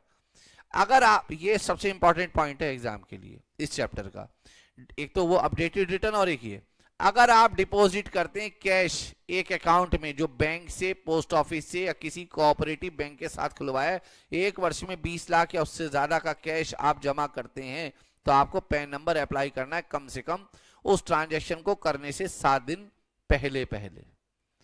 और अगर आप विड्रॉ करते हैं 20 लाख से ज्यादा और पैन नंबर आपके पास नहीं है तो भी विड्रॉल से कम 7 दिन पहले आपको पैन नंबर अप्लाई करना है, ताकि आपको पैन नंबर मिले और आप वो बैंक में जमा कराएं। नहीं कराएंगे ना, पता क्या होगा, अब 194N देखना टीडीएस का जाकर, फिर आपके ऊपर टीडीएस कट जाएगा 20 लाख। ये जो यहाँ 20 लाख की लिमिट लिखी है ना, सेम लिमिट आप टीडीएस के चैप्टर में देखना। टीडीएस के चैप्टर में एक सेक्शन है 194N, टीडीएस के चैप्टर में। मैं अभी ओपन करके दिखा रहा हूं आपको, टीडीएस के रिवीजन में भी मिल जाएगा वो आपको। वहां लिखा हुआ है कि जब आप किसी अपने अकाउंट से पैसा निकालेंगे 1 करोड़ से ज्यादा, तो बैंक वाले आपका टीडीएस काटेंगे पैसा निकालते समय। ठीक है, ये देखो, ये रहा section TDS on cash withdrawal. और ये सेक्शन तब लगता है जब आप 1 करोड़ से ऊपर विड्रॉ करते हो, और कोऑपरेटिव सोसाइटी पे तब लगता है जब वो 3 करोड़ से ज्यादा विड्रॉ करते हैं कैश में। मगर वो आपसे कहेंगे पैन नंबर दो, दिखाओ तुमने आईटीआर फाइल किए हैं नहीं। और अगर आपने ऐसा नहीं किया है तो देखो, फिर लिमिट 1 करोड़ नहीं है, फिर लिमिट कितनी हो जाएगी 20 लाख, और 2% के रेट से टीडीएस कटेगा। इसलिए वो कह रहे हैं कि पहले अपना क्या दे दो बेटा हमको, पैन नंबर। और पैन नंबर तभी दोगे जब पैन नंबर तुम्हारे पास हो। अब पैन नंबर ही नहीं होगा तो कहां से पैन नंबर दोगे बेटा। इसलिए कहा जा रहा है कि जब आप 20 लाख रुपए उससे ज्यादा जमा करें अकाउंट में, या वहां से निकालें, डिपॉजिट करें या विड्रॉल करें, तो 7 दिन पहले पैन नंबर के लिए अप्लाई करना है। या फिर कोई करंट अकाउंट ओपन करें, या कैश क्रेडिट किसी बैंक के साथ, पोस्ट ऑफिस के साथ, यहां पे फिर कोई लिमिट नहीं है। 7 दिन पहले पैन के लिए क्या करना है, अप्लाई। ये था पैन के लिए अप्लाई कब करना है और पैन नंबर को कहां कोट करना है। अब हम देखने जा रहे हैं बेटा आधार 139AA, coating of Aadhaar number. Mandatory है कोट करना आधार, 1 जुलाई 2017 के बाद मैंडेटरी कर दिया है इन्होंने। जब भी आप पैन नंबर के लिए एप्लीकेशन देंगे तो वो सबसे पहले आपसे आधार पूछेगा, और जब भी आईटीआर फाइल करेंगे उस आईटीआर के अंदर भी आपका आधार नंबर डाला जाता है। तो पैन नंबर की एप्लीकेशन और आईटीआर, 2 चीजों के लिए आधार नंबर होना इनकम टैक्स में जरूरी है, और ये मैंडेटरी किया गया है। सीबीडीटी ने क्लैरिफाई करा 1 अप्रैल 2019 को, it is mandatory to quote Aadhaar while filing return of income. चाहे आप मैनुअली फाइल करें रिटर्न या इलेक्ट्रॉनिकली। कुछ केसेस में आपको आधार कोड करना मैंडेटरी नहीं है। कब, जब इंडिविजुअल हो जिसके पास आधार नंबर ना हो। क्यों नहीं है उसके पास आधार नंबर, क्योंकि वो असम में रह रहा था। असम में चल रहा था बेटा एनआरसी, आपने सुना होगा, वहां पे बहुत सारे लोगों के नंबर एनआरसी में आ गए थे। ठीक है, तो इसलिए इन्होंने कह दिया कि जो आसाम में रहते हैं, जम्मू कश्मीर में रहते हैं, मेघालय में रहते हैं, ठीक है, तो उनके पास आधार नहीं हो तो चलेगा। नॉन रेसिडेंट हो, या फिर वो इनकम टैक्स के हिसाब से, या फिर जिसकी एज 80 या उससे ऊपर चली गई है, उनके ऊपर आधार नहीं है तो कोई दिक्कत नहीं है। अब वो जा चुके बेटा। क्यों आधार में चाहिए फिंगरप्रिंट, ओके, तो फिंगरप्रिंट क्या, फिंगर गायब हो रही है अब, है ना, नहीं मिलते बेटा, बूढ़े लोगों के फिंगरप्रिंट नहीं मिलते। इसीलिए बहुत ऑब्जेक्शन किया जा रहा है आधार को लेकर के। हर जगह आप आधार, एक व्यक्ति है 85 ईयर ओल्ड है, 2 करोड़ रुपए पड़े हुए, बीमार पड़ा हुआ है, वो अकाउंट से नहीं निकाल पा रहा क्योंकि उसका आधार मैच नहीं कर रहा, फिंगरप्रिंट चल ही नहीं रहा। ये बहुत सारे केसेस हुए इंडिया में। वो बेचारा क्या करे, क्योंकि आप तो बार बार अपडेट मांगते रहते हैं। अब वो बेचारा पैसे नहीं निकाल पा रहा है, हॉस्पिटल में पड़ा है, वो हॉस्पिटलाइज है। ठीक है, तो इसलिए उन्होंने कहा एज अगर 80 से ऊपर है तो कोट करने की जरूरत नहीं है। या फिर वो भारतीय नागरिक ना हो। भारतीय नागरिक के पास तो वैसे भी आधार नंबर होगा नहीं। यहां पे बताया गया है कि कौन कौन आपकी रिटर्न को वेरीफाई करेगा। अगर आप इंडिविजुअल हैं तो खुद साइन करें अपनी रिटर्न पर, आप नहीं है तो आपके बिहाफ पर कोई भी ऑथराइज पर्सन आपकी रिटर्न पर सिग्नेचर करेगा। अगर कोई व्यक्ति मेंटली डिसेबल है बट उसके पास पैसा है, तो जो भी उसका गार्जियन या कॉम्पिटेंट पर्सन है वो आईटीआर पे साइन करेगा, या कोई भी और ड्यूली ऑथराइज। एचयूएफ में करता नहीं है तो कर्ता की जगह पर कोई भी फैमिली का मेंबर। कंपनी में एमडी नहीं है तो डायरेक्टर या कोई ऑथराइज पर्सन। कंपनी लिक्विडेट हो रही है तो लिक्विडेटर या कोई प्रिंसिपल ऑफिसर या इंसॉल्वेंसी प्रोफेशनल। फर्म में कोई भी पार्टनर नहीं है तो कोई भी, मैनेजिंग पार्टनर नहीं है तो कोई भी पार्टनर, बस वो माइनर नहीं होना चाहिए। एलएलपी के केस में कोई भी डेजिग्नेटेड पार्टनर, ठीक है, और अनअवॉइडेबल केस में जहां डेजिग्नेटेड पार्टनर नहीं है फिर कोई भी पार्टनर साइन करे। लोकल अथॉरिटी में प्रिंसिपल ऑफिसर, और पॉलिटिकल पार्टी में चीफ एग्जीक्यूटिव ऑफिसर। जैसे पहले जेपी नड्डा था, अभी नवीन बना दिया गया है बीजेपी में। कांग्रेस में मल्लिका खड़गे कौन है, मल्लिका अर्जुन खड़गे कौन है, वो उनके चीफ एग्जीक्यूटिव ऑफिसर हैं, वो लोग साइन करेंगे। है ना, जो head of the political party है, ठीक है। अगर किसी और को दे रखी है पोस्ट तो वो सीईओ। अदर एसोसिएशन के केस में मेंबर एसोसिएशन का, और अदर पर्सन के केस में कोई भी पर्सन, बस वो कॉम्पिटेंट होना चाहिए, ठीक है। इसके बाद आता है जी ये मॉड्यूल में दिया हुआ है इसलिए मैं बता रहा हूं। सबसे पहले आपको टैक्स निकालना है स्लैब रेट और फ्लैट रेट से, उस पर सरचार्ज, सरचार्ज नहीं तो रिबेट अंडर सेक्शन 87A, जैसे कि हमने बेसिक की क्लास में बताया। टोटल टैक्स आ जाएगा, हेल्थ एंड एजुकेशन सेस लगाना है, फिर टीडीएस टीसीएस माइनस करना है, एडवांस टैक्स माइनस करना है, रिबेट कोई है तो वो माइनस करना है। सर ये क्या है? Tax credit under section 115 JD. बेटा आपको आगे चलकर एक अल्टरनेट मिनिमम टैक्स का रिवीजन मिलेगा, वहां पे पता चलेगा टैक्स क्रेडिट किसे कहते हैं, वो माइनस करना है। इसके बाद भी कोई टैक्स रह जाएगा जो आपने पे नहीं करा है, उसके ऊपर इंटरेस्ट लगेगा, फीस लगेगी, और अल्टीमेटली आ जाएगा आपका tax payable under section 140A। इसके बाद आता है जी आपका टीआरपी। बेटा ये एक सेक्शन है 139B, एक सेक्शन है 2005 में जो ग्रेजुएट लोग थे उनके लिए एक स्कीम लाई गई कि आप लोगों को हम टैक्स रिटर्न प्रिपेयरर बनाएंगे और आपकी सैलरी होगी 6,000 रुपए पर मंथ, और जितनी आईटीआर फाइल करेंगे हर रिटर्न का 200 रुपए, विच एवर इज हायर की आपको सैलरी मिलेगी। ये scheme central board of direct tax ने 1 दिसंबर 2006 में बनाई थी, टैक्स रिटर्न प्रिपेयरर स्कीम के नाम से। स्कीम में सभी को ये स्कीम ऑप्ट करने का परमिशन थी, वो इंडिविजुअल होने चाहिए और एचयूएफ। टैक्स रिटर्न प्रिपेयरर कोई इंडिविजुअल बन सकता है। बच्चा कहता है हाँ ऊपर लिख रहे हो आप इंडिविजुअल एचयूएफ और यहाँ लिख रहे हो टैक्स रिटर्न प्रिपेयर इंडिविजुअल, तो या तो यहाँ गलत लिखा है या यहाँ। बेटा दोनों जगह सही लिखा है। एक्चुअली में टैक्स रिटर्न प्रिपेयरर बनेगा तो इंडिविजुअल, मगर वो इंडिविजुअल जब टीआरपी बन जाएगा तो वो 2 लोगों की रिटर्न फाइल कर सकता है, या तो किसी दूसरे इंडिविजुअल की या फिर एचयूएफ की। फर्म और कंपनी इससे अपनी रिटर्न फाइल नहीं करा सकते, ठीक है। तो ये वो व्यक्ति है जो रिटर्न फाइल करेगा, किसके ब्याह पर? किसी दूसरे इंडिविजुअल या एचयूएफ के ब्याह पर, जो लोग प्रोफेशनल्स की फीस को अफोर्ड नहीं कर सकते। और वो इश्यू करेगा अपना, उसके लिए उसको टीआरपी सर्टिफिकेट दिया जाएगा। ये डिग्री या डिप्लोमा नहीं है, सर्टिफिकेट मिलेगा उसको एक, और उसको एक यूनिक आइडेंटिफिकेशन नंबर दिया जाएगा। इस टाइम टीआरपी कोई नहीं बनना चाहता। 6,000 की सैलरी या 200 रुपए पर रिटर्न कौन लेगा, ठीक है। और following persons are not entitled to act as TRP, जैसे शेड्यूल्ड बैंक का कोई ऑफिसर, कोई लीगल प्रैक्टिशनर, कोई चार्टेड अकाउंटेंट या सीएमए, ये लोग बेटा टीआरपी नहीं बन सकते। टीआरपी के लिए एजुकेशनल क्वालिफिकेशन क्या है? आपके पास बैचलर डिग्री होनी चाहिए, आप बीए बीकॉम या बीएससी हो किसी भी रिकॉग्नाइज्ड यूनिवर्सिटी या इंस्टीट्यूशन से, या आपने फिर आईसीआई, आईसीएमए और आईसीएससी का मतलब सीएस, सीएमए और सीए का इंटरमीडिएट का जो एग्जाम है वो क्लियर किया हुआ हो, अगर आप ग्रेजुएट नहीं है तो, ठीक है।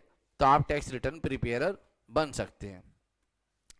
एलिजिबल पर्सन की मर्जी है कि वो अपनी आईटीआर टीआरपी से फर्निश करवा सकता है, मगर कुछ इंडिविजुअल एचयूएफ हैं जो अपनी आईटीआर टीआरपी से फाइल नहीं करवा सकते। कौन? जिनके अकाउंट ऑडिट होते हैं अंडर सेक्शन 44AB या किसी और लॉ में, यानी कि जिनका इनकम टैक्स ऑडिट या किसी प्रकार का कोई और ऑडिट होता है इंडिविजुअल एचयूएफ का, वो अपनी रिटर्न टीआरपी से फाइल नहीं करवा सकते। कोई भी एनआरआई है वो टीआरपी से रिटर्न फाइल नहीं करवा सकता। एलिजिबल पर्सन जो कि इंडिविजुअल एचयूएफ होता है वो अपनी रिटर्न को रिवाइज नहीं करवा सकता टीआरपी के थ्रू, मतलब पहले तो रिटर्न उसने फाइल करवाई थी किसी और से और रिवाइज करवाने पहुंच गया टीआरपी से, ऐसा वो नहीं कर सकता। अगर ओरिजिनल रिटर्न आपने टीआरपी से फाइल करवाई है तभी आप रिवाइज रिटर्न भी टीआरपी से फाइल करवा सकते हैं। ये आईसीआई मॉड्यूल का एक इलस्ट्रेशन है जिसका यहाँ आंसर लिखा हुआ है। सेक्शन 139B कहता है कि provide a scheme to file return through TRP. However, a person whose books of account are audited under 44AB cannot opt TRP scheme. मतलब अगर कोई व्यक्ति अपनी, अगर उसका 44AB में उसका इनकम टैक्स ऑडिट होना है तो वो अपनी आईटीआर टीआरपी के थ्रू फाइल नहीं करवा सकता। इसके बाद कुछ पेनल्टी है जो पूरा एक चार्ट बना के आपके मॉड्यूल में दिया गया है। क्या है penalty? Penalty for failure to comply 139A, ये है बेटा पैन नंबर का सेक्शन और ये है आधार नंबर का सेक्शन। जहां जहां कहा गया है पैन नंबर के लिए अप्लाई करना है, पैन नंबर को कोट करना है, आधार अप्लाई करना है, आधार कोट करना है, आप वो नहीं करते तो सेक्शन नंबर 272B कहता है कि आपको हर उस डिफॉल्ट के लिए, हर गलती के लिए पेनल्टी लगेगी। कितने की? अगर 4 बार गलती की है तो हर बार के लिए पेनल्टी 10,000। बिफोर इम्पोजिंग पेनल्टी, हाँ पेनल्टी लगाने से पहले आपके पास नोटिस आएगा, अगर आप सेटिस्फैक्ट्री रिप्लाई दे देते हैं, ठीक है, तो पेनल्टी नहीं लगेगी। ये था बेटा टीडीएस का चैप्टर आपका। आइए हम इसके कुछ क्वेश्चंस देख लेते हैं मॉड्यूल से, और उसके बाद क्लास को हम खत्म करेंगे, ठीक है।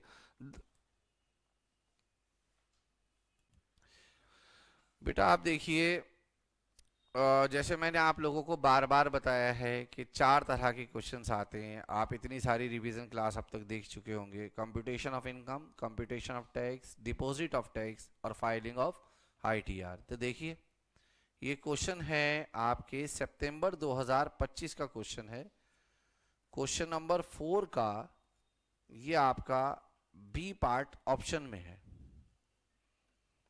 सितंबर 2025 का क्वेश्चन नंबर 4 का बी का जो पार्ट है, कह रहे हैं state with appropriate reason, reason के साथ बताना है, ट्रू या false. Income tax return can be revise only once, no, false. Income tax can be revise number of at any number of times but within the stipulated time before 3 months expiry of assessment year or before completion of assessment whichever is earlier। आप 4 बार करना चाहें 4 बार कर दें, ठीक है, तो इसका answer क्या है, फॉल्स है। Updated return under section 139(8) can not be filed if original return is a return of loss under 139(3)। बिल्कुल सही बात है कि अगर आपकी रिटर्न ऑफ लॉस है तो आप उसको उसको अपडेट नहीं कर सकते। आइए देख लेते हैं एक बार, देखिए। अच्छा, हमने एक चीज बोल रहा हूं मैं, ये तो फॉल्स है, ठीक है, हमने इसको ट्रू बोल दिया है गलती से। If any person has a loss in any previous year and has furnished return of loss, कर सकता है, हमने गलत बोल दिया इसको, हमने इसको ट्रू बोल दिया था, फॉल्स है। अगर आपकी रिटर्न ऑफ लॉस है, हमने आईटीआर के चैप्टर में समझाया है, और फिर रिटर्न ऑफ इनकम फाइल आप करना चाहें तो कर सकते हैं, क्योंकि उससे क्या होगा, इनकम इंक्रीज हो जाएगी, टैक्स लायबिलिटी बनेगी, तो ऐसा कर सकते हैं। तो हमने यहाँ लिखा है रिटर्न ऑफ लॉस अगर है और आप बाद में रिटर्न ऑफ क्या फाइल कर रहे हैं, इनकम, तो उसको अलाउ कर दिया जाएगा। तो ये भी बेटा फॉल्स है, ठीक है, हमारी जबान से गलती से ट्रू निकल गया था। उम्मीद करता हूँ ये बात समझ में आ गई है। कोई और क्वेश्चन बताएं किसी और उसका पेपर का। जनवरी 25 में बच्चा बता रहा है मुझको, देख लेते हैं।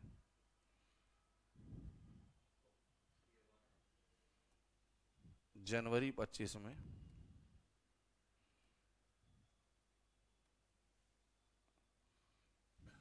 जनवरी 25 का निकालते हैं जी पेपर।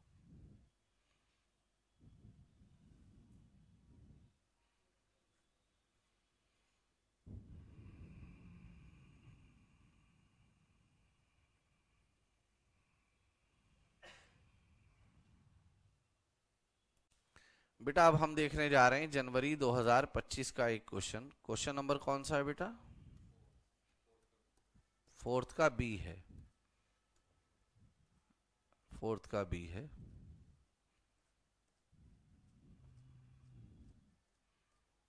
जनवरी 2025 का,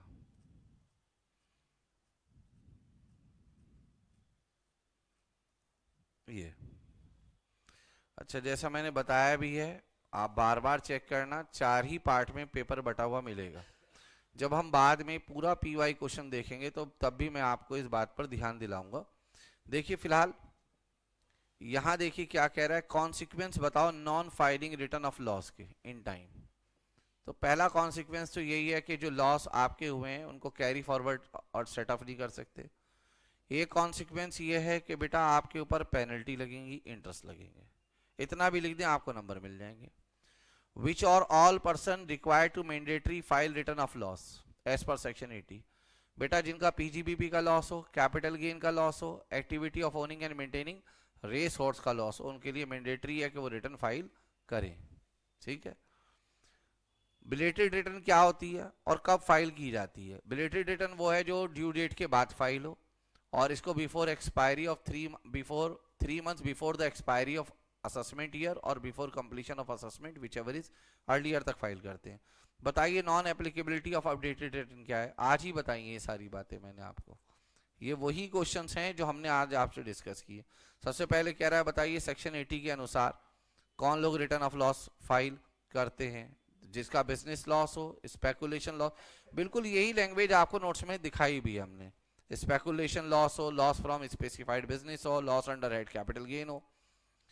और कौन जो ये क्या लिखा था, रिटर्न ऑफ लॉस अगर टाइम में फाइल नहीं करेंगे तो क्या होगा बेटा, उसको आप लॉस को क्या नहीं कर सकते। अगर देखो तो दोनों का आंसर सेम है, एक ही क्वेश्चन दो बार पूछा गया और दोनों के नंबर देगा वो, ये देखो बात इंटरेस्टिंग। और कितने नंबर का क्वेश्चन है आप चेक कर सकते हैं, खुद चेक करके बताइए कितने नंबर का क्वेश्चन है, 4 नंबर का। सेकंड में कह रहे हैं बताओ बिलेटेड रिटर्न कौन फाइल करेगा, जैसे मैंने बताया। और अपडेटेड रिटर्न कौन फाइल नहीं कर सकता, लॉस ऑफ रिटर्न।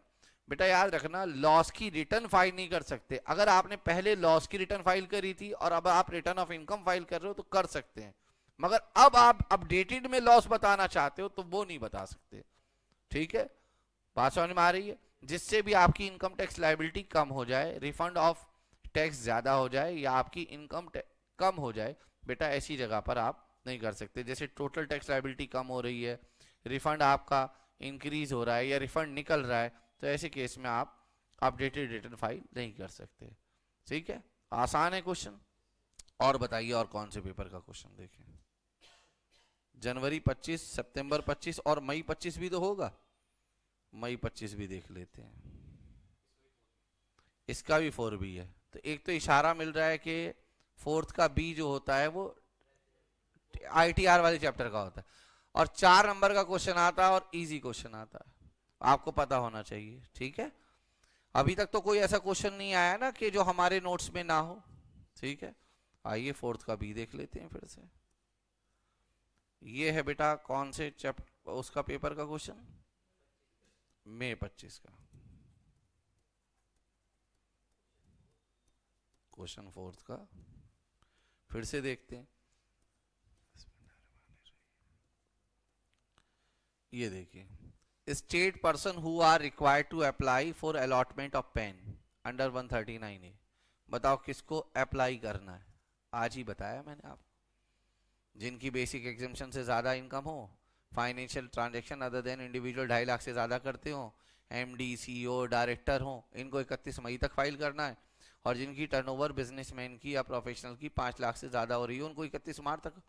और एक 5वां पॉइंट मैंने अलग से लिखवाया था कि किसी को भी कैश डिपॉजिट या विड्रॉल 20 लाख से ज़्यादा करना हो तो 7 दिन पहले, और करंट अकाउंट ओपन करना हो तो भी 7 दिन पहले। ये 5 पॉइंट है, 4 नंबर मिल जाएंगे आपको।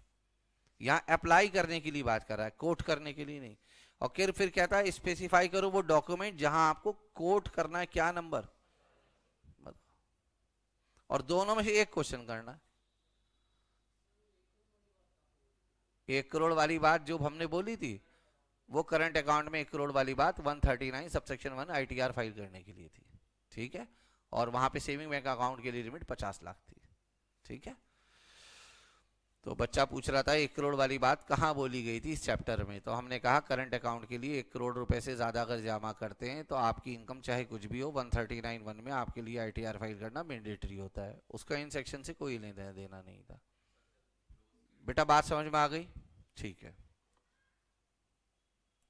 और बताइए बेटा जनवरी 26 का भी पेपर देख लें एक बार, बताइए जनवरी 26 का भी पेपर निकाल लेते हैं एक बार। हमने एक और क्वेश्चन पेपर निकाला है, और अब निकाला है हमने जनवरी 2026 का जो रिसेंटली एग्जाम हुआ है उसका भी क्वेश्चन नंबर 4 का भी। तो एक तो मंत्र समझ में आ गया, 4 का भी ITR का क्वेश्चन होता है। ठीक है, इधर देखो मिस्टर सोलंकी, एज है 52 ईयर, इनकी इनकम फ्रॉम बिजनेस और प्रोफेशन है, and income from other source है। फाइनेंशियल ईयर कौन से की, he has filed return of income 25-26, भाई प्रीवियस ईयर अगर 24-25 होगा तो असेसमेंट ईयर 25-26 होगा, और ड्यू डेट से पहले पहले इन्होंने रिटर्न फाइल करी, but due to some incorrect information provided in the return of income, इनके पास नोटिस आ गया डिफेक्टिव रिटर्न का। ठीक है, तो डिस्कस करना है provision of in respect of defective return. कोई बात नहीं, if he rectify the defect within the stipulated time then return shall be taken as valid return, otherwise अगर ये नहीं करेगा 15 दिन के अंदर अंदर या एक्सटेंडेड टाइम में या बिफोर कंप्लीशन ऑफ असेसमेंट, तो ये रिटर्न ऐसे as if he has not he had failed to furnish return of income, बस ये लिखना है। कितने नंबर का क्वेश्चन है?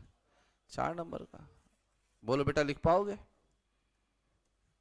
अच्छा, यहाँ पे ये भी देखना, रिटर्न से रिलेटेड है। हाँ, देख लेते हैं।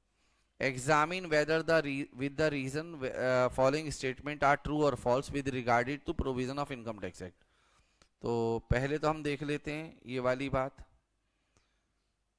देखो ये वाला, मिस्टर राजीव एक नॉन वर्किंग पार्टनर है एक पार्टनरशिप फर्म में, जिस फर्म की टर्नओवर 18 करोड़ रुपए है।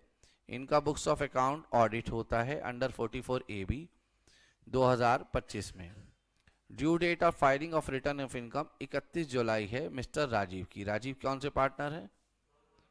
31 July for assessment year 25-26 if he is getting only interest on capital from the firm and does not have any other source of income. तो question ये है कि अगर किसी पार्टनरशिप फर्म में आप पार्टनर हैं और उस पार्टनरशिप फर्म का क्या होता है जी? ऑडिट होता है। तो क्वेश्चन ये था कि क्या उस पार्टनर के लिए भी ड्यू डेट आईटीआर की 31 मतलब अक्टूबर है या नहीं है ना? यही क्वेश्चन था। अब बेटा देख लेना बेटा एक बार।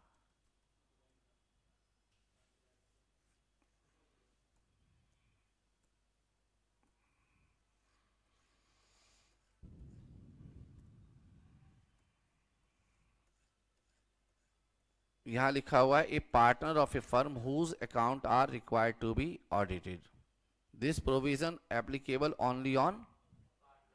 अब वो चाहे पार्टनर कैसा हो, एक्टिव हो या नॉन वर्किंग। इसको बेटा क्रॉस वेरीफाई कर लो, इस वाले जवाब को आप सर्च कर लो इसको नॉन वर्किंग पर। नॉन वर्किंग पार्टनर की आईटीआर की ड्यू डेट क्या होती है अगर उसकी फर्म का ऑडिट होता है? चेक करो बेटा, क्रॉस चेक कर लो। तो हमारे हिसाब से ये कैसी इंफॉर्मेशन है? फॉल्स या ट्रू? फॉल्स है। आप चेक कर लो बेटा। दूसरा क्वेश्चन है, मिस्टर कालरा हैं। चेक करने के लिए इसलिए बोलता हूं ताकि आप पढ़ो, मुझे पता है आप पढ़ो, इसलिए चेक करो। क्या है जी? नहीं कोई बात नहीं, सजेस्टेड आंसर नहीं है, गूगल पे चेक करो। दुनिया भर के आंसर चेक करते हो गूगल पे, चैट जीपीटी पे चेक करो। मुझे तो आता भी नहीं चैट जीपीटी चलाना, आप चेक करो। ठीक है, हाँ जी, चेक कर लिया आप लोगों ने। 31 अक्टूबर ही होती है ना डेट, तो हमने यही लिखा है, वरना हमने अपने नोट्स में लिखा होता ओनली फॉर वर्किंग पार्टनर। तो आप चाहे वर्किंग पार्टनर हैं या नॉन वर्किंग पार्टनर हैं, आपकी अगर फर्म की ऑडिट होती है तो आपके लिए भी डेट 31 अक्टूबर है। तो पहले का आंसर फॉल्स था। ये मिस्टर कालरा हैं, रेसिडेंट इंडिविजुअल हैं। He has opted out default tax regime, यानी कि कौन सी रिजीम से टैक्स दे रहे हैं? ऑप्शनल से। और बिजनेस कर रहे हैं trading of textile. Net profit है इनका 3.9 लाख। इनकी कोई और इनकम नहीं है। इन्होंने 1.5 लाख रुपए पब्लिक प्रोविडेंट फंड में दिए। As his income does not exceed maximum amount, is he of opinion that he is not required to file return of income? नहीं बेटा, अगर ये ऑप्ट कर रहे हैं, ठीक है, 3,90,000 की तो इसकी इनकम ही है नेट प्रॉफिट बिजनेस से, और 1.5 लाख रुपए इसने public provident, he has no other source of income, और इसने कंट्रीब्यूट किया 1.5 लाख रुपए। तो बच्चे क्या करते हैं, 1.5 लाख माइनस कर देते हैं और इसकी इनकम कितनी निकाल दी? 240। तो वो कहते हैं टोटल इनकम क्योंकि इसकी 2.5 लाख से कम है इसलिए आईटीआर फाइल नहीं करना। नहीं, ये इनकम देखनी नहीं है। 240 जो है इसकी इनकम, वो डिडक्शन लेने के बाद है। डिडक्शन लेने से पहले कितनी इनकम है इसकी? 3,90,000, और ऑप्शनल स्कीम में बेसिक एग्जामिशन 2.5 लाख की, और इसकी इनकम 2.5 लाख से ज्यादा है, इसलिए इसको आईटीआर फाइल करना मैंडेटरी है। उम्मीद करता हूँ बात समझ में आ गई है। बोलो बेटा।